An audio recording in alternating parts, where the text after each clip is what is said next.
نحمده ونستعينه ونستغفره ونعوذ بالله من شرور أنفسنا وسيئات أعمالنا من يهده الله فلا مضل له ومن يضلل فلا هادي له وأشهد أن لا إله إلا الله وحده لا شريك له وأن محمدًا عبده ورسوله يا أيها الذين آمنوا اتقوا الله حق تقاته ولا تموتن إلا وأنتم مسلمون يا أيها الناس اتقوا ربكم الذي خلقكم من نفس واحدة وخلق منها زوجها وبث منهما رجالا كثيرا ونساء واتقوا الله الذي تساءلون به والأرحام إن الله كان عليكم رقيبا يا أيها الذين آمنوا اتقوا الله وقولوا قولا سديدا يصلح لكم أعمالكم ويغفر لكم ذنوبكم ومن يطع الله ورسوله فقد فاز فوزا عظيما أما بعد فأعوذ بالله من الشيطان الرجيم وإذا سألك عبادي عني فإني قريب أجيب دعوة الداع إذا دعان فليستجيبوا لي وليؤمنوا بي لعلهم يرشدون لائق صد تکریم سامعین مکرم، اللہ عز و جلال ہم سب کے خالق، مالک اور رازق ہیں۔ وہی ذات قادر مطلق ہے۔ اس ہستی نے ہمیں اپنی عبادت کے لیے پیدا کیا ہے، اور عبادت کہتے ہیں هو اسم جامع لكل ما يحبه الله ويرضاه من الأقوال والأعمال الظاهرة والباطنة۔ ہر وہ نیت اور ارادہ، ہر وہ قول، ہر وہ عمل جس سے انسان اللہ ذو جلال کو راضی کر لے، اسے عبادت کہتے ہیں۔ عبادات اللہ تعالیٰ نے مختلف بیان کی ہیں اپنے پیغمبر کے ذریعے، لیکن آج میں جس عبادت کے متعلق گفتگو کرنا چاہتا ہوں، یہ وہ عظیم عبادت ہے جس کی عظمت کو پہچاننے کے باوجود لوگ آہستہ آہستہ اس میں سستی برتنا شروع ہو گئے۔ نماز عبادت ہے تو اس کے اوقات متعین ہیں، روزہ عبادت ہے تو اس کے بھی اوقات متعین ہیں، زکوٰۃ عبادت ہے تو اس کا بھی اصول اور ضابطہ ہے، ما حل علیہ الحول، سال کے بعد ہوگی۔ حج عبادت ہے تو اس کے بھی ایام مقرر ہیں، الحج اشہر معلومات۔ لیکن ان عبادات میں سے ایک عبادت ایسی ہے جو آپ 24 گھنٹے کسی وقت بھی یہ عبادت بجا لا سکتے ہیں، اور وہ عبادت ہے دعا۔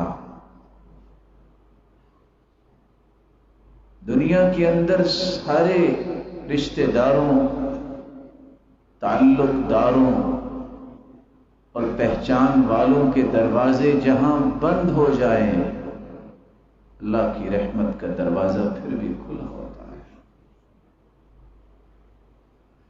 کسی بیماری کی وجہ سے ساری دنیا کے ڈاکٹر جواب دے دیں تو میری رب کی رحمت پھر بھی باقی ہوتی ہے۔ جہاں ساری دنیا یہ کہہ دے کہ یہ نہیں ہو سکتا، یہ دنیا کے اپنے تخمینے اور اپنے اندازے اور لمیٹڈ سوچ کا نتیجہ ہوتا ہے یہ گفتگو کہ نہیں ہو سکتا، وہاں اللہ حضر جلال کی رحمت کے دروازے کھلے، ہر نہ ہونے والا اللہ کے ہاں ہونے والا ہو۔ بیگا مسلم ایک مسلمان کو یہ سمجھنا چاہیے دعا کس کو کہتے ہیں، دعا کی قسمیں کون سی ہیں، اس کی عظمت کیا ہے، اور دعا اس کو مانگنا کیسے چاہیے اور کس وقت مانگنا چاہیے، کہ جب یہ شورٹی دی گئی ہے کہ اس وقت کی دعا کو رد نہیں کیا جاتا، اور کون سے خوش نصیب ہیں کہ جن کی دعاؤں کو اللہ رد ہی نہیں کرتا، اور کون سے بد نصیب ہیں وہ ہاتھ بھی اٹھاتے ہیں تو ان ہاتھوں کی لاج نہیں رکھی جاتی۔ تو آئیے سب سے پہلے دعا کس کو کہتے ہیں؟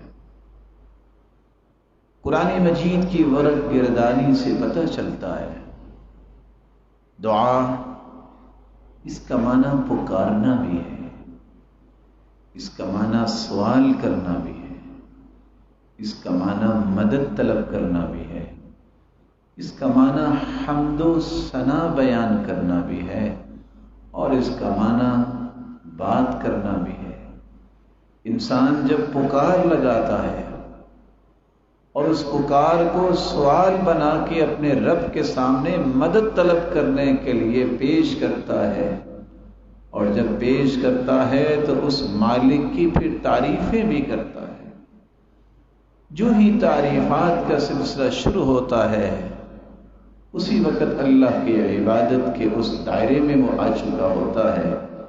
یہ اللہ حضر جلال کو پھر بہت ہی پیارا لگتا ہے۔ اس لیے رسول اللہ صلی اللہ علیہ وسلم نے فرمایا الدعاء والعبادہ، دعا تو سراسر عبادت ہے، بلکہ آپ صلی اللہ علیہ وآلہ وسلم نے تو اتنی بڑی بات کہہ دی، فرمایا لیس شیء اکرم علی اللہ من الدعاء، اللہ ذو الجلال کے نزدیک دعا سے بڑھ کے عزت والی کوئی چیز نہیں ہے۔ جہاں دعا عزت والی ہے، دعا کرنے والا بھی اللہ کے ہاں عزت والا ہے۔ کیسے اللہ ذو الجلال کے ہاں عزت والا بنتا ہے؟ رسول اللہ صلی اللہ علیہ وسلم نے اس کی بھی حقیقت بیان کی۔ من لم يسأل اللہ یغضب علیہ، جو اللہ سے مانگتا نہیں، دعا نہیں کرتا، اللہ اس سے ناراض ہوتے ہیں، اور جو اللہ کی طرف ہاتھ پھیلائے رکھتا ہے اللہ ذو الجلال اسے اپنا پیارا بنا لیتا ہے۔ اللہ یغضب ان ترکت سؤالہ وترى ابن آدم حين يسأل يغضب۔ کیسا یہ خوبصورت قانون ہے، لوگوں سے مانگو تو وہ ناراض ہوتے ہیں، رب سے نہ مانگو تب وہ ناراض ہوتا ہے۔ لوگوں سے نہ مانگو تو یہ راضی رہتے ہیں، اور رب تعالیٰ سے جب تک مانگتے رہو اس وقت تک اللہ کے آپ پیارے لوگوں کی صف میں کھڑے ہو۔ رسول اللہ صلی اللہ علیہ وسلم نے فرمایا دعا سے بڑھ کے کوئی چیز عزت والی نہیں ہے اللہ کے یہاں۔ اس ضمن میں 3 باتیں اور پیش کرنا چاہوں گا۔ یہ کتنی عزت والی ہے؟ رسول اکرم صلی اللہ علیہ وآلہ وسلم کا فرمان ہے لا یزید فی العمر الا البر۔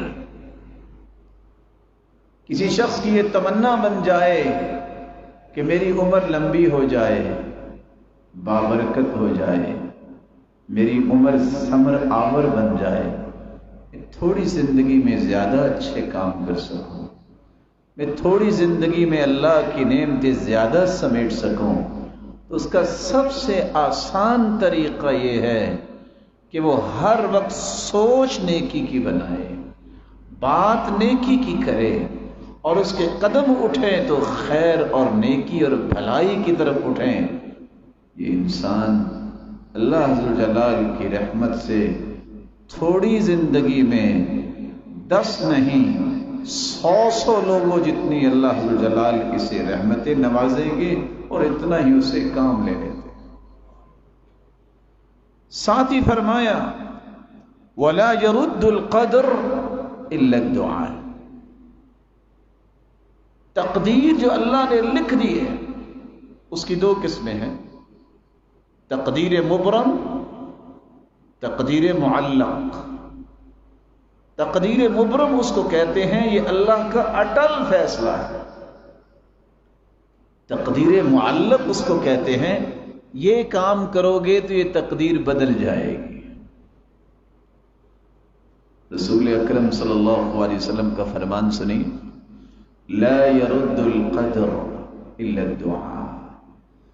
تقدیر کو بھی اگر بدل سکتی ہے تو یہ دعا بدل سکتی ہے۔ لا يرد القضاء الا الدعاء، اللہ کے فیصلوں کو بھی تبدیل کرواتی ہے تو دعا۔ اس قدر یہ عظیم چیز ہے، اس قدر یہ اللہ کے ہاں عزت والی ہے۔ رسول اکرم صلی اللہ علیہ وآلہ وسلم نے ایک دوسرا نقطہ بھی اس بارے میں سمجھایا لَن يَنْفَعَ حَذَرٌ مِّن قَدَرٍ وَلَكِنَّ الدُّعَاءَ يَنْفَعُ مِمَّا نَزَلَ وَمِمَّا لَمْ يَنزِلْ فَعَلَيْكُمْ عِبَادَ اللَّهِ بِالدُّعَاءِ۔ نہ جانے میرے رب کے کتنے پیارے یہ فیصلے اللہ کے رسول کی زبان پہ اللہ نے جاری کیے، اس کی آج حقیقت سمجھ آتی ہے۔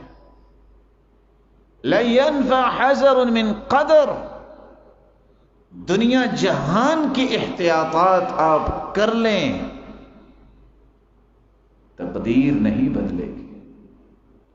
اگر لکھا ہے نا اللہ نے کہ فلاں بیماری سے تمہیں موت آنی ہے، یہ تقدیر اللہ نے لکھ دی ہے، دنیا جہان کی احتیاطات کر لیں اسی بیماری سے موت آئے گی۔ اس لیے کبھی اپنے عقیدے میں فرق نہ لائیں، احتیاط کرنا سنت ہے، فرق سمجھیے۔ اگر کہیں یہ شبہ آ جائے میرے اس کرنے سے میری موت بچ جائے گی، ایسا کبھی نہیں ہوگا۔ دنیا جہان کی بے احتیاطی کرنے والے کی موت پہلے نہیں آتی، دنیا جہان کی احتیاط کرنے والے کی موت لیٹ نہیں ہوتی۔ فرق صرف یہ ہے اس نے اللہ کے رسول کی سنت کو اپنایا، احتیاط کی، موت تو وقت پہ ہی آئے گی، اس کو اجر بھی ملے گا اور دوسروں کو نقصان دینے سے بھی بچ جائے گا۔ اور جو بے احتیاطی کرتا ہے وہاں فرق کیا ہوگا؟ اس نے نقصان دے دیا دوسروں کو، موت وقت پہ آئے گی۔ اور حدیث کتنی خوبصورت ہے، کبھی بھی کوئی احتیاط تقدیر نہیں بدل سکتی۔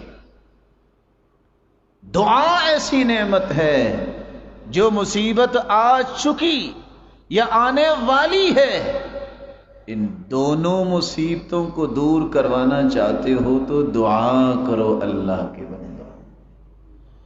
اور یہ روایت میں آج کے اس خطبے کا پیغام بنانا چاہتا ہوں، جو روایت صحیح الجامع کی ہے 7739، شاید کہ اس حدیث کو سن کے میرے اور آپ کی یقین میں اضافہ ہو جائے۔ رسول اللہ صلی اللہ علیہ وسلم نے فرمایا لا یغنی حذر من قدر،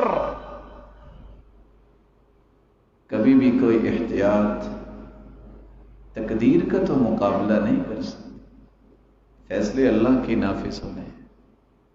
والدعاء ينفع مما نزل ومما لم ينزل وإن البلاء لينزل فيتلقاه الدعاء فيعتلجان إلى يوم القيامة۔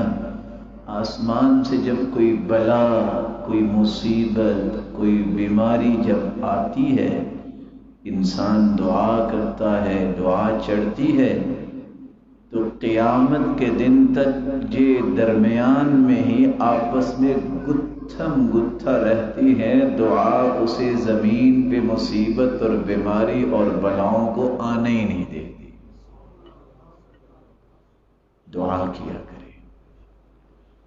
اس کا یہ معنی نہیں ہے کہ آپ دوائی نہ لیا کریں، وہ بھی سنت ہے۔ اس کا معنی یہ نہیں ہے کہ علاج نہ کریں، علاج سنت ہے۔ اللہ کے رسول صلی اللہ علیہ وسلم کا جو دین ہے کس قدر پیارا ہے۔ آج لوگ سوال کرتے ہیں کیا کریں جی، اب مصیبت آ گئی ہے، تو ہم کہتے ہیں اللہ کے رسول کی سنت پہ عمل کریں۔ اللہ کے رسول نے بھی علاج کروایا، اللہ کے رسول صلی اللہ علیہ وسلم نے بھی دوائی لی، آپ بھی لو۔ جو اللہ کے رسول نے حکم دیا اس سے بڑا کوئی حکم نہیں۔ اچھا جی ہم تو بیمار نہیں ہیں، تو ہم ان سے کہتے ہیں آپ معاملے کو پھر شریعت کے سپرد کرو نا۔ لوگ کہتے ہیں کہ ویکسینیشن نہیں ہوگی تو یہ نہیں ہوگا۔ سب سے پہلی بات ہے شریعت کے ضوابط سمجھو۔ شریعت کیا کہتی ہے؟ لا تکرہوا مرضاکم علی الدواء، بیمار کو دوائی پہ مجبور نہ کرو۔ حالانکہ بیمار کو تو دوائی کی ضرورت ہوتی ہے۔ اللہ کے رسول صلی اللہ علیہ وسلم کو جب بیماری لاحق ہوئی تو آپ صلی اللہ علیہ وسلم کی پھپھو اور چچا نے کہا کہ ان کو سعود دیا جائے۔ پرانا انداز تھا، آج بھی شاید کچھ ڈاکٹرز استعمال کرتے ہیں کہ ایک بتی سی بنا کے نوز میں داخل کی جاتی ہے۔ آپ صلی اللہ علیہ وسلم نے فرمایا ایسا نہ کرو، ایسا نہ کرو۔ ظاہر ہے وہ رشتے میں بڑے تھے، ایسا انہوں نے کیا۔ کہا اچھا اگر مجھے اللہ نے شفا دی نا تو میں تم سے بدلہ لوں گا۔ جو ہی اللہ کے رسول صحت مند ہوئے کہا آجو سارے، میں بھی آپ کو سعود دے کے چھوڑوں۔ لا تکرہوا مرضاکم علی الدواء، میں ادباً گزارش کروں گا، زندگی اور موت اللہ کے ہاتھ میں ہے۔ اگر ڈاکٹر یہ کہتے ہیں کہ اس کو وینٹیلیٹر پہ لے جائیں اور اس کی تکلیف میں اضافہ ہوتا ہے، کبھی نہ لے کے جائیں۔ مریض کو راحت دینا گفتگو کے ساتھ، کسی دوائی کے ساتھ، یہ تو ٹھیک ہے، لیکن مریض کو مزید تکلیف میں کر دینا یہ زیادتی ہے، یہ نہیں کرنا چاہیے۔ رسول اکرم صلی اللہ علیہ وسلم نے منع فرما دیا کہ آپ اس طرح زور زبردستی نہ کرو کہ وہ پہلے سے زیادہ تکلیف میں ہو۔ لیکن اگر آپ سمجھتے ہیں کہ اس میں اور بہت سارے مسائل پیدا ہو جاتے ہیں تو ٹھیک ہے، ڈاکٹرز وہ بھی سمجھدار ہیں، ان کو بھی ریلائبل سمجھو تو آپ اس کو اختیار کر لو۔ شرعی تقاضے الگ ہیں، ان کو کبھی نہ بھولو۔ آپ سمجھتے ہیں کہ سروائیو کرنا بڑا مشکل ہے تو آپ کے پاس گنجائش ہے، ڈاکٹر کہہ رہے ہیں آپ لگوا لو، آپ کوئی اجوا کھجوریں استعمال کر لو ساتھ، اگر سمجھتے ہو کہ اس میں زہر ہے یا جس طرح ہے، ان کا دین ان کے ساتھ ہے، کوئی اثر نہیں کرے۔ آپ سمجھتے ہیں کہ مسائل بن جائیں گے، ان مسائل کو حل کرنے کے لیے وہ بھی شریعت نے حل کیا ہے۔ من اکل 7 تمرات، جو 7 کھجوریں صبح کھا لیتا ہے اللہ ذوالجلال کی رحمت سے نہ اسے جادو اثر کرتا ہے نہ کوئی زہر اثر کرتا ہے. اور آپ نے فرمایا تھا سوائے موت کے حبۃ السوداء، یہ تمام بیماریوں کا علاج ہے، اور آرام سے اس کا کعبہ بنا کے پی لے. لیکن میں پھر کہوں گا کہ اللہ ذوالجلال پہ یقین نہ توڑیے گا، اس دعائی پہ یقین نہیں، اس رب کی رحمت پہ یقین ہوگا تو پھر بات بنے گی. اور ساتھ دعا نہ چھوڑیے گا. اللہ مجھے اور آپ کو توفیق سے نوازے. رسول اللہ صلی اللہ علیہ وآلہ وسلم نے اس دعا کی عظمت کا ایک تیسرا نقطہ بھی بیان کیا. وہ کون سا خوبصورت نقطہ ہے؟ کچھ لوگ کہتے ہیں میری تو قبول ہی نہیں ہوتی. اللہ تعالیٰ ایسے لوگوں سے بچائے. تعجب کی بات ہے، دیانت داری سے سوچئے، کیا شیطان سے برا بھی کوئی دنیا میں ہے؟ اللہ نے تو شیطان کی بھی قبول کر لی. اللہ ذوالجلال قرآن مجید میں یہ قصہ بیان کرتے ہیں. قال رب انظرنی الى یوم یبعثون قال فإنك من المنظرین. اللہ مجھے رحمت سے تو دھتکار دیا، قیامت تک مجھے مہلت دے دے. رب کو شیطان نے بھی کہا کہ مہلت دے دے، اللہ نے اس کی بھی قبول کر لی اور مہلت دے دی. کوئی شیطان سے برا دنیا میں ہے؟ اگر شیطان کی اللہ نے سن لی ہے تو اپنے مسلمان بندے جو اس کے سامنے جھکنے والا ہے اسے محروم کیسے کرے گا؟ سب سے پہلے یہ نقطہ کریت کے اپنے ذہن سے نکالیے کہ میری دعا نہیں اللہ سنتا. یہ بدگمانی ہے اللہ کے بارے میں. اور میری بات کو یاد رکھیے گا میرے محترم بھائیوں اور بزرگوں، بدگمان اور بد زبان کبھی زندگی میں چین نہیں لیتا اور نہ کبھی اس کو خوشیاں میسر آئی. اس لیے بد زبانی سے بھی بچا کرو اور بدگمانی سے بھی بچا کرو، اور خصوصاً اللہ کے بارے میں بدگمانی. میری اور آپ کی زندگی کی ہر خواہش کا ملجا و ماوا تو وہ ذات ہے، اس سے بھی بدگمانی ہے تو پھر خوشگمانی کس کے ساتھ ہوگی؟ اپنے رب سے بدگمان نہ ہو. یقین کیجئے رسول اللہ صلی اللہ علیہ وسلم نے فرمایا ما من مسلم يدعو الله بدعوة ليس فيها إثم ولا قطيعة رحم إلا أعطاه الله بها إحدى الثلاث إما أن يعجل له دعوته وإما أن يدخرها له في الآخرة وإما أن يصرف عنه من السوء مثلها. کوئی بھی مسلمان دعا کرتا ہے اس کی دعا کے 3 نتیجے نکلتے ہیں. یا تو اللہ فوراً قبول کر لیتے ہیں، یا اللہ اس دعا کو ذخیرہ کر لیتے ہیں. قیامت کا دن ہوگا، پہاڑ کی شکل میں نامہ اعمال میں نیکیاں آئیں گی.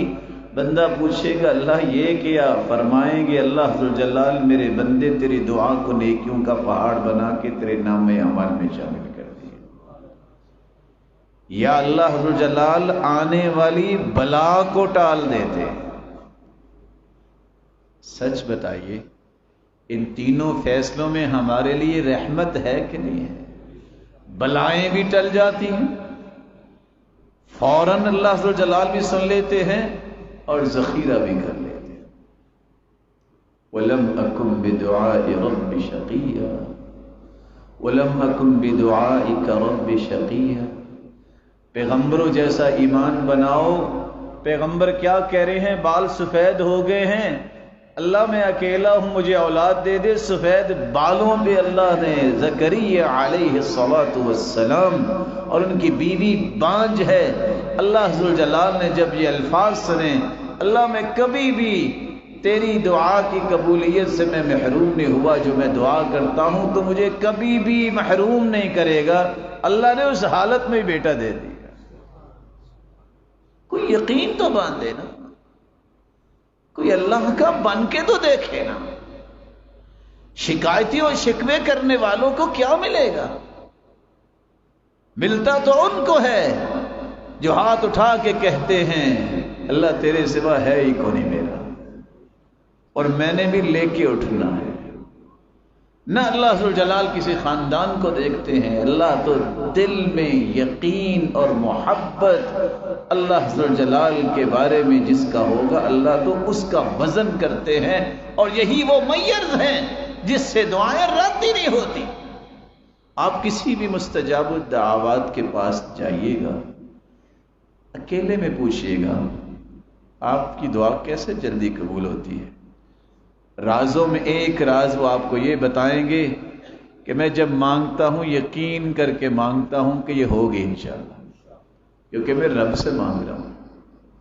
باقی لوگوں کے تو بہت سارے مسائل ہیں مخلوق کے، اللہ کے سامنے کوئی مسئلہ نہیں ہے، میں یقین کر کے مانگتا ہوں اللہ پوری کر دیتا۔ رسول اللہ صلی اللہ علیہ وآلہ وسلم نے یہ جو خوشخبری سنائی ہے کہ تینوں میں سے ضرور کوئی چیز انسان کو نصیب ہوتی ہے، اس دعا میں شرط یہ ہے کہ گناہ کی دعا نہ ہو۔ آپ یہ نہ ہاتھ اٹھا کے کہیں یا اللہ مجھے قوت دے پھر میں دیکھوں گا اپنے رشتہ داروں کو، یہ نہ دعا کرے کہ اچھا ذرا میری نوکری لگ لینے دے پھر میں دیکھوں گا میں نے کسی کا منہ نہیں لگانا، ایسی دعا قبول نہیں ہوتی۔ اللہ پاکیزہ ہیں اور پاکیزہ کلمات کو پسند کرتے ہیں۔ ان اللہ طیب لا يقبل الا طیبا، اللہ پاک ہیں اور پاکیزہ چیزوں کو ہی پسند کرتے ہیں۔ آپ کو کیسے دعا کرنی ہے یہ بات بھی سمجھنا ضروری ہے۔ جب تک آپ کے اندر اخلاص نہیں ہوگا آپ کی دعا کا وزن نہیں بنے گا۔ اخلاص کا مطلب کیا ہے؟ دنیا کے تمام ان راستوں سے اپنے آپ کو کاٹ کے اللہ کے سامنے پیش کرنا۔ اللہ کوئی کچھ نہیں کر سکتا، اگر کر سکتا ہے کارساز ہے میرے مالک تو صرف تو ہی ہے۔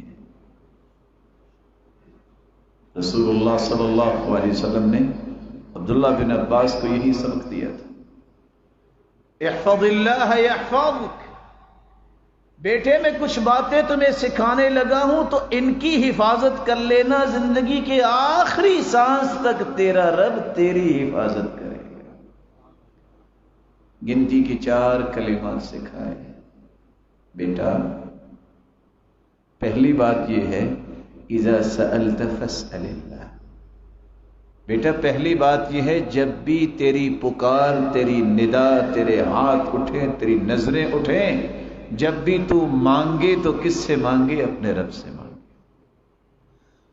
وَإِذَا اسْتَعَنْتَ فَاسْتَعِنْ بِاللَّهِ، بیٹا اگر مدد کی ضرورت ہو تو یاد رکھنا ایک ایسی ہستی ہے جس کی مدد آ جائے جو دنیا کی کسی مدد کی ضرورت نہیں ہوتی، وہ ہستی تیرا رب ہے۔ جب بھی مدد طلب کرنا اس سے طلب کر۔ تیسری بات وَاعْلَمْ لو ان الامة اجتمعت على ان ينفعوك بشيء لم ينفعوك الا بشيء قد كتبه الله لك۔ تیسرا سبق بیٹے میں تمہیں دے رہا ہوں، ساری دنیا اکٹھی ہو جائے اور یہ طے کرے کہ تمہیں نفع ملنا چاہیے، جب تک تیرے رب کا فیصلہ نہیں ہوگا ساری دنیا مل کے بھی تیرا فائدہ نہیں کر سکتی۔ بیٹا چوتھی بات بھی یاد رکھنا، وَلَوْ أَنَّهُمْ اجْتَمَعُوا عَلَىٰ أَن يَضُرُّوكَ بِشَيْءٍ إِلَّا بِشَيْءٍ قَدْ كَتَبَهُ اللَّهُ عَلَيْكَ۔ خوف اللہ کا ذہن میں رکھنا، ساری دنیا اگر اکٹھی ہو جائے کہ تمہیں نقصان دینا ہے، میرے بیٹے یاد رکھنا یہ ساری دنیا تمہیں نقصان مل کے بھی نہیں دے سکتی جب تک تیرے رب کا فیصلہ نہیں ہو۔ یہ وہ منہج ہے یہ وہ عقائد تھے جو بچوں کو بھی اللہ کے رسول سکھایا کرتے تھے. یہ عبداللہ ابن عباس 12 سالہ بچے کو یہ نصیحتیں کی جا رہی ہیں، اور آج یہ نصیحتیں 52 سال اور 62 سال کے نوجوان کو بھی اور منجے ہوئے انسان کو بھی یاد نہیں رہتی. بھئی اللہ کا فیصلہ جب تک نہیں ہوگا اس وقت تک کچھ نہیں ہو سکتا. جب یہ یقین بن جائے، جتنا مضبوط یقین ہوتا جائے گا اتنی رحمتیں جو ہے وہ بے بہا برستی نظر آئیں گی. اللہ یہ ایمان ہمیں نصیب فرمائے. دوسری بات، اخلاص کے بعد جلد بازی نہ کیا کریں. انسان کی عادت ہے، وہ چاہتا ہے ادھر میری زبان حرکت میں آئے، ادھر پورا ہو جائے. نہیں، ہر جگہ کے کچھ آداب ہوتے ہیں. زندگی کے معاملات میں جلد بازی کر لیتے ہو، اللہ کے معاملے میں کہ اللہ پہ یقین توڑنے میں جلد بازی نہ کیا کرو. رسول اکرم صلی اللہ علیہ وسلم نے فرمایا لا يزال يستجاب للعبد ما لم يدع بإثم او قطيعة رحم ما لم يستعجل. بندے کی دعا اللہ قبول کرتے رہتے ہیں، جب وہ جلد بازی کرتا ہے تو پھر دعا نہیں قبول ہوتی. اللہ کے رسول جلد بازی سے کیا مراد ہے؟ فرمایا یقول دعوت وقد دعوت فلم ارى يستجب لي. جلد بازی کا یہ معنی ہے کہ بندہ کہتا ہے دعا تو کی تھی پر قبول نہیں ہوئی، پھر میں نے دعا کی تھی پھر قبول نہیں ہوئی. فيتحسر عند ذلك ويدع الدعاء. صحیح مسلم کی روایت ہے جب 1-2 مرتبہ دعا کرتا ہے قبولیت اسے نظر نہیں آتی تو اللہ کے لب میں قبول ہو چکی ہوگی، تو یہ حسرت کرتا ہے اور دعا کرنا ہی چھوڑ دیتا ہے. یہ سمجھ لو جو ایسا کرتا ہے وہ محروم ہو گیا. جلد بازی نہ کیجیے. یہاں پی ایچ ڈی کرنے والے بھی ایسا کر گزرتے ہیں. ہم سے تو پھر وہی زیادہ پڑھا لکھا ہوا جس نے کچھ نہیں پڑھا ہوتا، جس کو لوگ پروفیشنل بیگر شمار کرتے ہیں. انہوں نے کیسے کیسے قانون بنا رکھے. کہنے والا کہتا ہے کہ آپ کی کامیابی کا راز کیا ہے؟ کہتے جی ہمیں تو استاد نے 4 باتیں سمجھائی ہیں، کچھ نہیں پڑھا. پہلی بات، ہر ایک سے مانگو، ہر چیز مانگو، ہر وقت مانگو اور لیے بغیر ٹلو نہیں. یہ اصول کون پیش کر رہا ہے؟ بکاری. یہی وجہ ہے کہ جو مال ان کے پاس اکٹھا ہوتا ہے وہ کسی تنخواہ دار کے پاس بھی نہیں ہوتا. سمجھدار تو وہی نکلا. اللہ سے مانگنا، ملنا اور نہ ملنا ایک الگ خوبصورت پہلو ہے. تیرا اللہ سے مانگنا ہی تجھے اللہ کا پیارا بنا دیتا ہے. تیرا اللہ سے مانگنا ہی تیرے درجے کو بلند کر دیتا ہے. تیرا اللہ سے مانگنا ہی اس کے تقرب حاصل کرنے والوں کی سب میں شامل ہو جانا ہے. اس سے اور تمہیں کیا چیز چاہیے؟ رسول اللہ صلی اللہ علیہ وسلم نے ایک تیسری بات بھی سمجھائی. اخلاص کے بعد جلد بازی نہیں کرنی. تیسرا، دل جمعی سے دعا کرنی ہے. دل جمعی سے کیا مراد ہے؟ یہ دعا کا کوئی طریقہ نہیں ہے کہ ہاتھ اٹھے ہیں اور دیکھ رہے ہیں کہ مسجد میں پنکھے کتنے لگے ہیں، ہاتھ اٹھے اور دائیں بائیں دیکھ رہے ہیں اور دعا میں کہہ رہے ہیں یار برتن ادھر رکھ دو. کوئی دعا کا طریقہ ہے؟ کبھی کسی جسٹس کے سامنے بھی ایسی گفتگو کر کے دیکھے نا. کبھی کسی اور بڑے آفیسر کے سامنے بھی ایسے تصرفات کر کے دیکھو. وہ کمرے سے باہر بھی نکال دیتے. تم اللہ سے ہم کلام ہو رہے ہو، تمہیں سب کچھ چھوڑ دینا چاہیے. دل کو حاضر کر کے دعا کیجیے.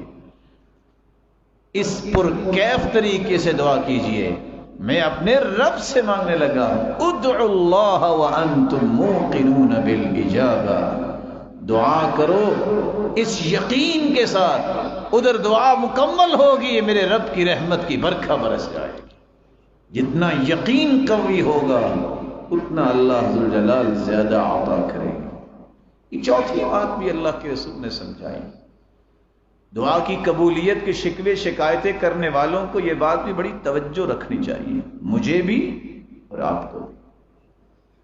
دعا اللہ اس زبان سے نکلی ہوئی فوراً قبول کرتے ہیں جس زبان نے حرام کے چٹخارے نہ کیے ہوئے، حلال روزی، حلال مال، حلال لقمہ، یہ آپ کی دعا کو جلد قبول کروانے کا سب سے آسان راستہ ہے۔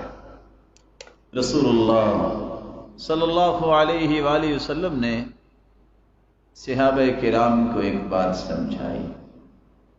آپ نے فرمایا ان اللہ طیب لا يقبل الا طیبا۔ آپ تشریف رکھیے، یہ میں درست کر لیتا ہوں۔ اللہ پاک ہیں اور پاکیزہ چیزوں کو پسند کرتے ہیں۔ یہ قصہ سننے والا ہے، صحیح مسلم کی روایت ہے۔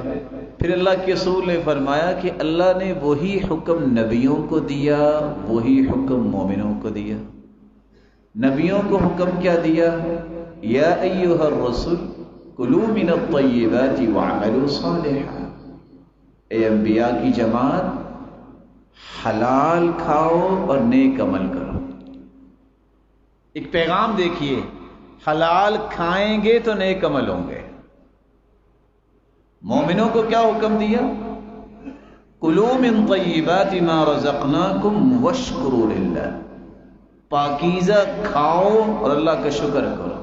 شکر بندہ کرتا ہی وہ ہے جو پاکیزہ کھاتا ہے۔ سہل ابن عبداللہ التستری بیان کرتے ہیں، من اکل الحلال عبد اللہ شاء ام ابا۔ جو حلال کھاتا ہے نا، وہ چاہے نہ چاہے اللہ اس کی ڈائریکشن درست رکھتے ہیں۔ ومن اکل الحرام عصى اللہ شاء ام ابا۔ جو حرام کھاتا ہے وہ چاہے نہ چاہے ہمیشہ ڈی ٹریک رہتا ہے۔ یہ راز ہے، یہی راز اللہ کے رسول نے سعد رضی اللہ تعالی عنہ کو سمجھایا تھا۔ کہا یا رسول اللہ ادعو اللہ، دعا کر دیجئے نہ اکون مستجاب الدعوات، میں مستجاب الدعوات بن جاؤں، دعا فرما دیجئے۔ آپ نے دعا تو نہ کی، دوا بتا دی۔ دعا تو ہوتی تو اکیلے ساتھ کے لیے ہوتی، دوا بتا دی یہ قیامت تک آنے والا کوئی بھی ساتھ بن سکتا ہے۔ دعا کیا کی تھی؟ کیا دوا بتائی؟ سجیسٹ کیا کیا؟ اطب مطعمک تکن مستجاب الدعوات۔ اپنے کھانے کو پاکیزہ اور حلال کر لو، جو بولو گے پوری ہو جائے گی، جو بولو گے پوری ہو جائے گی۔ رسول اللہ صلی اللہ علیہ وسلم نے پھر قصہ بیان کیا۔ ایک شخص لمبا سفر کرتا ہے، میرے ساتھ رہیے گا، لمبا سفر کرتا ہے۔ اللہ کے رسول نے فرمایا دعوت المسافر لا ترد، مسافر کی دعا رد نہیں ہوتی۔ ایک فیز حل ہو گیا۔ اشعث اغبر، اس لمبے سفر میں بال بکھرے ہوئے ہیں، پراگندہ حال ہے، رکیے۔ رب اشعث اغبر مدفوع بالباب لو اقسم على اللہ لأبرہ۔ کتنے سادہ انسان اگر اللہ پہ قسم ڈال دے ان کے بال بکھرے ہوئے ہوتے ہیں، وہ اللہ پہ قسم ڈال دیں تو اللہ قسم پوری کر دیتا ہے۔ صحابی ان کی پھپھو کی ایک عورت سے تو تکرار ہوگی، ہاتھ چلا تو اس کے دانت پہ لگا، اس کا دانت ٹوٹ گیا۔ انہوں نے کہا ہم نے قصاص لینا ہے۔ قرآن بھی نازل ہو چکا تھا، والسن بالسن والجروح قصاص، دانت کے بدلے تو دانت توڑا جائے گا۔ ان سے کہا کہ تم اس کی دیت لے لو، وہ بدلے پہ تھے۔ صحابی کو جب پتہ چلا کہتے ہیں اللہ کی قسم میری پھپھو کا دانت نہیں ٹوٹے گا۔ کہا کیسی بات کر رہے، وہ تو قصاص پہ کھڑے ہیں۔ ادھر اس نے قسم اٹھائی، اللہ کے پیارے پیغمبر کے پیارے صحابی نے ادھر وہ چلے آ کے کہتے ہیں نہ دیت لینی ہے نہ قصاص لینا ہے، معاف کرنا ہے۔ تو اللہ کے رسول نے فرمایا رب اشعث اغبر مدفوع بالباب لو اقسم على الله لابره۔ اللہ کے پیارے بندے ایسے بھی ہیں جو اللہ پہ قسم ڈال دے اللہ قسم پوری کر دے۔ دو فیز۔ پھر آپ نے فرمایا یمد یدیہ الی السماء، لمبا سفر ایک انسان کرتا ہے، یعنی حج کے لیے نکلتا ہے، بال بھی بکھرے ہوئے ہیں، پھر ہاتھ اٹھاتا ہے آسمان کی طرف۔ تیسرا فیز، حدیث کے الفاظ ہیں ان ربکم حیی کریم ستیر اذا رفع یدیہ الیہ ان یردہما صفرا خائبتین۔ بندہ گناہ خود کرتا ہے، ہاتھ یہ بلند کرتا ہے، حیا تمہارے رب کو آ رہی ہوتی ہے میں اپنے اس بندے کے ہاتھوں کو خالی واپس لوٹا دوں، نہیں میں اسے معاف کر کے واپس بھیجوں۔ ہاتھ بھی اٹھائے، یا رب یا رب، یہ الفاظ بھی کہتا ہے۔ چوتھا فیز، حدیث کے الفاظ ہے ایک بندہ اچھا وضو کر لے، 2 رکعتیں پڑھ لے، ہاتھ اٹھا کے کہہ دے یا رب یا رب۔ اللہ پہلے فرشتوں سے کہتے ہیں دیکھ رہے ہو میرے بندے کو، علم عبدی ان لہ ربا یغفر الذنوب، آج اس کو پتہ چل گیا ہے کہ اس کا کوئی رب ہے جو اسے معاف کرنے والا ہے۔ پھر اللہ اپنے بندے سے کہتے ہیں عبدی اعمل ما شئت فقد غفر لک، میرے بندے تو آ گیا، جاؤ خوشخبری لے جاؤ، تم نے جو کچھ بھی کیا میں نے تجھے معاف کر دیا۔ یہ چاروں چیزیں اس کے اندر موجود ہیں، آپ نے چاروں فیزز سن لیے، لیکن کچھ اور کام بھی کیے ہیں۔ وَمَطْعَمُهُ حَرَامٌ وَمَشْرَبُهُ حَرَامٌ وَمَلْبَسُهُ حَرَامٌ وَغُذِّيَ بِالْحَرَامِ، اس کا کھانا بھی حرام کا، پینا بھی حرام کا، لباس بھی حرام کا، غذا بھی حرام کی، فَأَنَّى يُسْتَجَابُ لِذَلِكَ۔ اگر یہ چاروں چیزیں ساتھ ہیں، خواہ وہ حج پہ نکلا ہے، خواہ اس نے ہاتھ بھی اٹھائے ہیں، پراگندہ حال بھی ہے، یا رب بھی کہتا ہے، اللہ کے رسول فرماتے ہیں اس حرام کے لقمے کے ساتھ دعا کیسے قبول؟ حلال لقمہ بہت ضروری ہے، اخلاص کے بعد جلد بازی نہ کیجیے، حلال کا خیال کیجیے۔ اور ایک چوتھی بہت ضروری بات، اللہ کے رسول کا فرمان ہے جو تم دعائیں کرتے ہو درود نہیں پڑھتے، وہ دعا تو آسمان تک پہنچتی نہیں۔ تمہیں آسمانوں تک دعا کو پہنچانے کے لیے سب سے پہلے اللہ ذوالجلال کی تعریف کریں، پھر اللہ کے رسول صلی اللہ علیہ وسلم پر درود بھیجیں۔ وہ مسلمان کیسا ہے جس کو اللہ کے ذکر کے بعد اللہ کے رسول پر درود بھیجنا پسند نہیں؟ اس قدر اللہ کا احسان ہے جس نے اپنے پیغمبر کے ذریعے سکھایا کہ درود کثرت سے پڑھو گے تو اللہ زندگی کے سارے غم بھی دور کر دیں گے اور سارے گناہ بھی معاف کر دیں گے۔ یہ 4 پلرز ہیں انسان کی دعا کی قبولیت کے: اخلاص، یقین، حلال توشہ، دعا میں رب کی تعریف کے بعد اس کے محبوب پر درود بھیجنا، تب جا کے دعا کی ایک بلڈنگ تیار ہوتی ہے جس بلڈنگ کو دنیا کی کوئی طاقت گراتی نہیں ہے، اللہ اس کی تعریف ہی کرواتے ہیں۔ رسول اکرم صلی اللہ علیہ وسلم نے دعا کرنے کا طریقہ بھی سکھایا ہے، میں ذرا اختصار سے پیشگی دیتا ہوں۔ سب سے پہلا ادب یہ ہے، ویسے تو آپ چلتے پھرتے بھی دعا کر سکتے ہیں، دل میں بھی دعا کر سکتے ہیں، لیکن اگر آپ باقاعدہ دعا کرنا چاہتے ہیں باوضو ہو جائیے، باوضو ہو کے آپ قبلہ رخ ہو کے بیٹھ جائیے، اپنے ہاتھوں کو اٹھا لیجیے، ہاتھوں کو اٹھانے کے بعد اللہ ذوالجلال کی کثرت سے تعریف کیجیے، اور اللہ عز و جلال کی کثرت سے تعریف کرنے کے ساتھ ساتھ اپنے گناہوں کا اعتراف کیجئے، اقرار کیجئے، اللہ میں مانتا ہوں مجھ سے غلطی ہو گئی، چاہتے نہ چاہتے۔ ان العبد اذا اعترف ثم تاب تاب اللہ علیہ، اللہ کے سامنے جو اعتراف کر لیتا ہے اللہ عز و جلال اسے معاف کر دیتے۔ پھر ان کلمات کو تلاش کرو جو کلمات اللہ کے رسول نے سکھائے ہیں، جن کو اسم اعظم کہتے ہیں۔ اسم اعظم کے ساتھ کی گئی دعا رد نہیں ہوتی۔ وہ کون سے کلمات ہیں اسم اعظم کے؟ اللہم انی اسألک بأنی اشہدک انک لا الہ الا انت الاحد الصمد الذي لم يلد ولم يولد ولم يكن له كفوا احد، یہ بھی اسم اعظم۔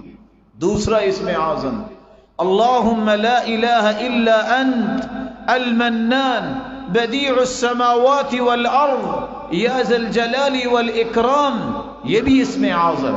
پہلی ابو داود کی روایت اور یہ جامع ترمذی کی۔ اور تیسرا اسم اعظم اللہم انی اسألک بأن لک الحمد لا الہ الا انت وحدک لا شریک لک المنان بدیع السماوات والارض ذو الجلال والاکرام، یہ بھی اسم اعظم۔ یہ سنن ابن ماجہ کی روایت۔ اور سب سے آسان اگر یہ یاد نہیں ہو رہا وَإِلَٰهُكُمْ إِلَٰهٌ وَاحِدٌ لَا إِلَٰهَ إِلَّا هُوَ الرَّحْمَٰنُ الرَّحِيمُ، یہ بھی اسم اعظم۔ اگر آپ کو یہ بھی مشکل لگتا ہے الف لام میم اللہ لا الہ الا هو الحی القیوم، ان پانچوں اسم اعظم میں سے کوئی کلمات ضرور اختیار کرے۔ اس کے بعد پھر رسول اللہ صلی اللہ علیہ وسلم پہ درود بھیجے، اور درود بھیجنے کے بعد سب سے پہلے اپنے لیے دعا کریں۔ دعا کرتے وقت ایک بات کو 3 مرتبہ ضرور کہیں۔ آپ صلی اللہ علیہ وسلم کا طریقہ تھا كان اذا دعا دعا ثلاثا واذا تكلم تكلم ثلاثا، جب بھی آپ دعا کرتے تو 3 مرتبہ دعا کرتے، اور دعا میں زور پیدا کریں۔ یہ نہ کہیں اللہ اگر تو چاہتا ہے تو دے دے، نہیں، انہ لا مستکرہ، اللہ کے فیصلوں کو کوئی روکنے والا ہے؟ یہ کہو کہ اللہ مجھے دے، کثرت سے یہ بات کہیں۔ آپ اپنے رب سے مانگ رہے ہیں، اس کے فیصلوں کو کوئی روکنے والا نہیں ہے۔ مت کہیے کہ اللہ اگر آپ چاہتے ہیں تو دے دے، نہیں، اس یقین کے ساتھ دعا کیجئے یا اللہ مجھے یہ چاہیے اور میں نے لے کے ہی جانا ہے۔ اور یہ دعا ویسے تو سارا دن ساری رات کر سکتے ہیں، لیکن چند اوقات کا تعین رسول اللہ صلی اللہ علیہ وسلم نے کیا ہے۔ پہلا وقت رات کا آخری وقت، سحری کا وقت، آپ کی آنکھ کھلتی ہے، آپ یہ کہہ دیں سبحان اللہ والحمد للہ ولا الہ الا اللہ واللہ اکبر ولا حول ولا قوت الا باللہ، جو پھر زبان سے نکلے گا وہ رد نہیں ہو۔ دوسرا وقت اذان ہو جائے اور نماز کھڑی ہونے تک، یہ 15 سے 20 منٹ کا یہ وقت، فرمایا ان الدعاء بین الاذان والاقامت لا ترد، اذان اور اقامت کے درمیانی وقفے میں دعا کبھی رد نہیں ہوتی۔ تیسرا موقع، جب سجدے میں جاؤ تو دعا کرو، خصوصاً نوافل میں، یا آپ اکیلا سجدہ بھی کر سکتے ہیں۔ اقرب ما یکون العبد من ربہ وہو ساجد، جب سجدے میں جاؤ تو یہ کیفیت اللہ کے قریب سب سے زیادہ بندہ اس وقت ہوتا ہے جب وہ سجدے میں ہوتا ہے۔ چوتھی چیز، اللہ کے رسول نے فرمایا اذان ہو رہی ہو، یہ جہاد ہو رہا ہو، تو اس وقت جو دعا ہوتی ہے وہ رد نہیں ہوتی۔ اور 5واں وقت جو آج کا دن جمعے کا مبارک دن ہے، عصر سے شام تک ایک ایسی گھڑی ہے، اس گھڑی میں جو بھی کوئی دعا کر دے اللہ اس کو رد نہیں کرتے۔ کاش وہ لوگ آج بھی نظر آئیں۔ ایسے علماء تھے جمعے کے دن عصر کے بعد دروازہ بند کر لیتے، شام تک نہیں ملیں گے، بچوں کو بھی، بیوی کو بھی کہتے باوضو ہو کے آ جاؤ، دعا کرنی ہے، اپنی بھی آخرت کے لیے اور اپنے چاہنے والوں کی آخرت کے لیے۔ اس گھڑی میں کی گئی دعا کو اللہ رد نہیں کرتے۔ یہ معمولی بات نہیں ہے، مرغ کے اذان کے وقت بھی دعا رد نہیں ہوتی۔ لیکن تعجب یہ ہے کہ آج اگر کوئی مرغ بھی اذان دیتا اسے ذبح کر دیا جاتا ہے۔ سچ کہا کہنے والے نے، سنا ہے جو اللہ کا کلمہ بلند کرتا ہے وہ ذبح ہی ہوتا ہے۔ رسول اکرم صلی اللہ علیہ وسلم نے فرمایا مرغ اذان دیتا ہے جب اسے فرشتے نظر آتے ہیں، اور گدھا بولتا ہے جب اسے شیطان نظر آتے ہیں۔ رسول اللہ صلی اللہ علیہ وسلم نے فرمایا بارش کے وقت بھی کی گئی دعا رد نہیں ہوتی۔ یہ بات بھی یاد رکھنے والی ہے، مظلوم کی آہو بکا رد نہیں ہوتی۔ جو مظلوم ہے اس کی دعا کو اللہ رد نہیں کرتے، مسافر کی دعا کو رد نہیں کرتے۔ اسی طرح حج کرنے والا، عمرہ کرنے والا، غزوات میں شریک ہونے والے کی دعا رد نہیں ہوتی، روزے دار کی دعا رد نہیں ہوتی، اور والدین کی دعا رد نہیں ہوتی۔ یہاں رک کے میں ایک اور گزارش کرتا ہوں، اپنے بچوں کے لیے دعا کیا کرو۔ مت سوچئے، مت کہیے اللہ ذوالجلال نے یہ والد اور والدہ کی جو نعمت دی ہے اس سے بڑی کوئی نعمت نہیں۔ نو ڈاؤٹ جنت ماں کے قدموں تلے ہے، لیکن حدیث کہتی ہے الوالد اوسط ابواب الجنہ، جس جنت کو اللہ نے ماں کے قدموں میں رکھا ہے اس جنت کا بڑا دروازہ باپ کو بنایا ہے، اس دروازے سے گزر کے تمہیں جنت جانا پڑے۔ رضا الرب، رضا الرب فی رضا الوالد وسخطہ فی سخط الوالد، جس نے رب کو راضی کرنا ہے باپ کو راضی کرے، اور جس نے اللہ کو ناراض کرنا ہے اگر اس نے باپ کو ناراض کر لیا اس کا رب اس سے ناراض ہو جائے۔ ماں کی عظمت تو ہر شخص پیش کرتا ہے، کیا اس کا مطلب یہ ہے کہ باپ کی عظمت کو نہیں؟ اللہ کے رسول نے فیصلہ کر دیا ہے جنت ماں کے قدموں تلے ہے، لیکن اس دروازے سے گزر کے وہاں جانا ہے۔ یہ بڑا جو دروازہ ہے جنت کا وہ اللہ کے رسول نے فرمایا وہ باپ ہے، اور آپ شریعت کے اس فیصلے پہ حیران ہوں گے۔ لا یقاد الوالد بولدہ، باپ بیٹے کو قتل کر دے قصاص نہیں لیا جاتا۔ کیوں؟ باپ بیٹے کو قتل نہیں کیا کرتا، یہ اولادیں ایسا کرتی ہیں کہ ہمیں وراثت مل جائے۔ والدین کی تو دنیا کی سب سے مہنگی متاع اس کی اولادیں ہوتی ہیں، وہ اپنی اولادوں کے ساتھ ایسا نہیں کرتے۔ آپ کثرت سے والدین کے لیے دعا کیا کریں، اور نیک اولاد ہوتی وہ ہے جو اپنے والدین کو نہ زندگی میں دعاؤں میں بھولتے ہیں نہ موت کے بعد دعاؤں میں بھولتے ہیں۔ اولد صالح یدعو له، جو شخص اپنے ماں باپ کے لیے دعا نہیں کرتا سمجھ لے وہ صالح اور نیک انسان نہیں ہے۔ نیک اور صالح انسان کہتے ہی اس کو ہے جو والدین کے لیے دعائیں کرتا ہے، ایک دوسرے کے لیے بھی دعا کیا کرے۔ اللہ کے رسول کا فرمان ہے ما من مسلم یدعو بدعوی، انسان جب بھی دعا کرتا ہے، دعوت المرء المسلم بظهر الغیب مستجابہ عند رأسه ملک موکل بی یقول آمین ولک بمثل، جب میں کسی کے لیے دعا کروں گا نا ایک فرشتہ اللہ مقرر کر دیتے ہیں جو میرے پاس آ جائے گا اور کہے گا یا اللہ اس کی دعا پہ میں آمین کہہ رہا ہوں، قبول فرما رے، اور میں اس کے لیے کر رہا ہوں تو وہ بھی قبول فرما لے۔ میں جب کسی مسلمان کے لیے کروں گا تو میرے لیے فرشتہ دعا کرے گا۔ اللہ ہمیں توفیق سے نوازے۔ وآخر دعوانا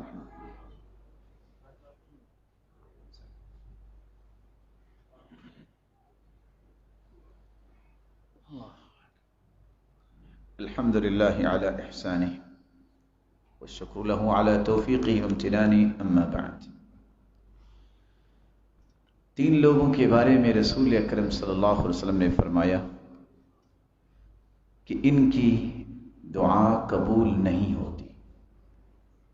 یہ بڑی مہم بات اللہ کے رسول نے بتائی۔ ثلاثۃ یدعون اللہ فلا یستجاب لهم، تین ایسے لوگ ہیں جو دعا تو کرتے ہیں لیکن قبول نہیں ہوتی. رجل كانت تحته امرأة سيئة الخلق فلم يطلق. ایک ایسا انسان جس کی عورت بد اخلاق ہے، نہ اسے سمجھاتا ہے، نہ اسے واعظ کرتا ہے، نہ اس کی تربیت کرتا ہے، نہ اسے ٹھیک کرتا ہے اور نہ ہی طلاق ہی دیتا ہے. جو عورت مستقل نماز نہیں پڑھتی، اس سے بڑی بدخلقی کیا ہے؟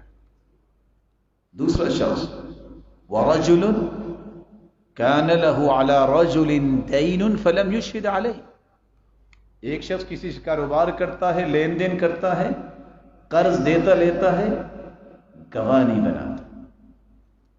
پھر سنیے، اللہ آپ سب کے کاروبار میں برکت فرمائے. میرا مالک اتنا عطا کرے، اتنا عطا کرے جو آپ کی سوچوں سے بھی زیادہ. اگر آپ کوئی کاروبار کرتے ہیں، تھرو پراپر چینل آپ ڈاکومنٹیشن تیار کرتے ہیں کہ آپ نے جرمن شپمنٹ بھجوانی ہے، نیکسٹ ڈے آپ کو کال آتی ہے کہ شپمنٹ ڈوب گئی ہے، اور شپمنٹ کیا تھی؟ $20 ملین کی تھی. میں ایک مثال دے رہا ہوں. آپ صرف اتنا کہہ دیں انا للہ و انا الیہ راجعون، اللہم اجرنی فی مصیبتی واخلف لی خیرا منہا. یقین کر لیجئے آپ نے گواہ بنایا، آپ نے گواہی کے ساتھ لکھا، تھرو پراپر چینل یہ کام کیا. یہ دو دعائیں تمہیں کیا دیں گی؟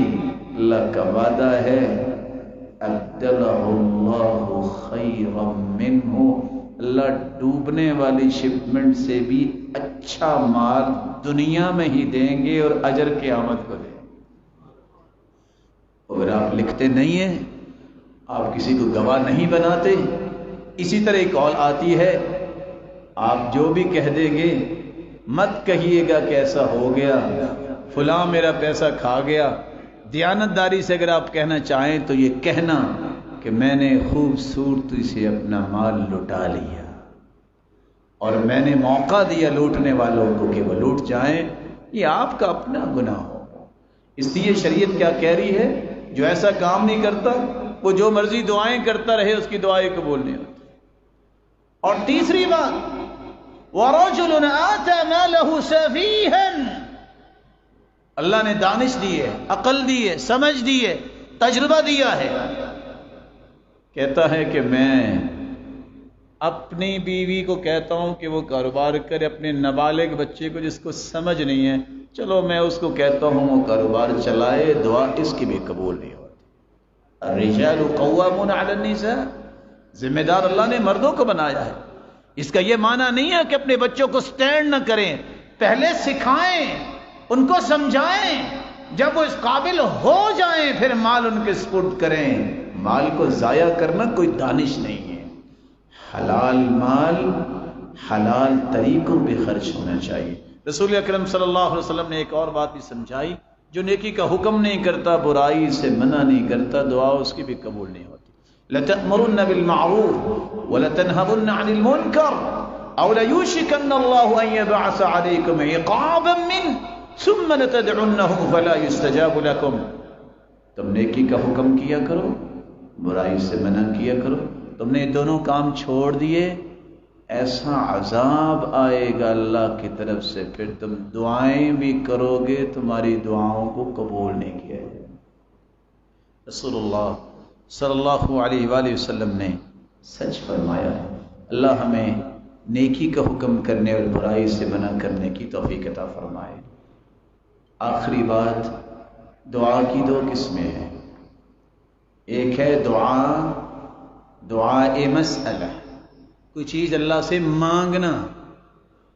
ایک ہے اللہ جلال کا ذکر کرنا، یہ بھی دعا ہے. مسلمان کے سامنے صرف ایک ہی اصول ہے، کام وہ قبول ہوگا جو محمد کریم نے کیا ہے صلی اللہ علیہ وسلم. لا يقبل القول الا بالعمل، کوئی قول اس وقت تک قابل قبول نہیں جب تک عمل نہیں. دعووں کی کون سی بات؟ وَلَا يُقْبَلُ الْقَوْلُ وَالْعَمَلُ إِلَّا بِالنِّيَّةِ، کوئی بھی قول اور عمل اس وقت قابل قبول نہیں ہوتا جب تک نیت خالص نہ ہو. وَلَا يُقْبَلُ الْقَوْلُ وَالْعَمَلُ وَالنِّيَّةِ إِلَّا بِاتِّبَاعِ السُّنَّةِ، کوئی بھی قول، عمل اور نیت اللہ کے ہاں مقام حاصل نہیں کرتی جب تک وہ سنت کے مطابق نہ ہو. سید المرسلین نے نماز کے بعد بیٹھ کے ذکر کیا ہے، من قرأ آیت الکرسی دبر کل صلاۃ لم یمنعہ من دخول الجنت الا ان یموت، جو آیت الکرسی پڑھتا ہے اس کی اور جنت میں صرف موت کا پردہ حائل ہے، آنکھیں بند ہوگی، یہ جنتی مہمان ہوگا. من سبح اللہ 33 وحمد اللہ 33 وکبر اللہ 34 حطت عنہ خطایاہ وان كانت مثل زبد البحر، جو 33 مرتبہ سبحان اللہ، 33 مرتبہ الحمدللہ، 34 مرتبہ اللہ اکبر کہتا ہے، اللہ اس کی زندگی کے گناہ خواہ وہ سمندر کی جھاگ جتنے ہو تب بھی سارے معاف کر دیتے. نماز کے بعد بیٹھ کے ذکر کیا کرے، تسلی سے دعا کرے. یہ دعا نہیں ہے اللہم انت السلام ومنک السلام وعلیک یرجع السلام فحینا ربنا بالسلام. اللہ کے ادب کو مت بھولیے. اللہ کے رسول نے بیٹھ کے ذکر کیا. نماز فرض ہونے کے بعد اللہ کے رسول نے کتنے سال مدینے میں گزارے، حدیثیں موجود ہیں. کوئی ایک حدیث ایسی ہو کہ اللہ کے رسول نے یہ التزام کیا ہو کہ میں نے یہ طریقہ اختیار کرنا ہے جو آج میرے پیارے اور بھولے بھالے بھائی اختیار کرتے ہیں. یہاں سنت کیا ہے؟ ذکر کرنا، اللہ اکبر، استغفر اللہ، استغفر اللہ، استغفر اللہ. كان اذا سلم استغفر ثلاثا، 3 مرتبہ استغفار کہتے پھر ذکر کرتے. دعا ایک ہوتا ہے مانگنا، اس کو کہتے ہیں دعائے مسئلہ. ایک ہوتا ہے ذکر کرنا، یہ بھی دعا ہے. اللہ کے ذکر میں مشغول ہونے والے کو اللہ اتنا دیتے ہیں جتنا دعا کرنے والے کو بھی نہیں دیتے. یہی وجہ امام ابن تیمیہ سے کوئی سلام لینا چاہتا نماز پڑھنے کے بعد تو وہ کیا کرتے؟ اپنے منہ پہ ہاتھ رکھ لیتے، کہتے ھذا فطوری، یہ میرا ناشتہ ہے، میرا کھانا ہے، میں نے اگر ذکر نہ کیا تو میں زندہ کیسے رہوں گا؟ ذکر کرنے کے بعد باقی کام کروں گا. اللہ مجھے بھی اور آپ کو بھی توفیق سے نوازے اور آپ کی ہر وہ دعا قبول فرمائے جو آپ نے خیر کی دعا مانگی ہے. اللہ جو یہ دعا نہیں مانگ سکے تو جانتا ہے وہ خیر و برکت ہے. اللہ ان سب کو نصیب فرما، ان کی آل اولاد کو دین پہ قائم رکھ. جس طرح تیرے گھر میں جمع ہے ان کو جنت الفردوس میں اپنے محبوب کے ساتھ جمع فرما اور اپنے دیدار کا مستحق بنا. وآخر دعوانا